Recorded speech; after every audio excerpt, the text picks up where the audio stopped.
آپ دیکھ رہے ہیں کے نیوز ایچ ڈی میں ہوں حارث علی شاہ گیلانی. چلتے ہیں آج کی اہم خبروں کی طرف. رخ کریں گے ساہیوال کا، جہاں سے رپورٹ کر رہے ہیں ہمارے ڈویژنل بیورو چیف ظہیر عباس.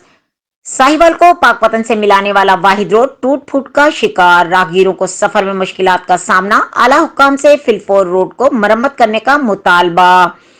تفصیلات کے مطابق ساہیوال کو پاک پتن سے ملانے کا واحد روڈ ٹوٹ پھوٹ کا شکار. علاقے کے سیاسی اور سماجی شخصیت امیدوار برائے چیئرمین یونین کونسل نمبر 21 محمد امجد کھوکھر نے اعلی حکام سے فی الفور روڈ کی مرمت کا مطالبہ کر دیا. محمد امجد کھوکھر کا مزید کہنا تھا کہ درجنوں دیہاتوں کو ملانے والا واحد روڈ عرصہ دراز سے خستہ حالی کا شکار ہے، جس سے اسکول کے بچے اور بچیوں، راہگیروں اور اہل دیہی کے شدید مشکلات کا سامنا ہے.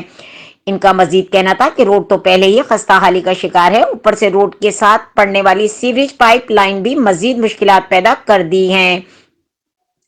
صرف 2 کلومیٹر تک پائپ لائن ڈال کر باقی روڈ کو ویسے ہی کھدائی کر کے چھوڑ دیا گیا. سڑک مکمل طور پر ٹوٹ پھوٹ چکی ہے، جبکہ سڑک کے ایک سائڈ بند ہونے کی وجہ سے آئے روز حادثے رونما ہو رہے ہیں اور روڈ سے دھول مٹی اور گرد و غبار اڑنے سے شہری دمہ اور سانس کی بیماریوں میں مبتلا ہو چکے ہیں.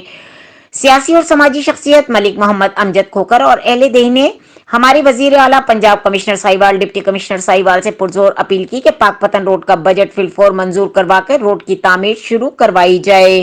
مزید خبروں اور اپڈیٹس کے لیے ہمارے ساتھ رہیے گا. تب تک کے لیے اپنا خیال رکھیے گا. اللہ حافظ.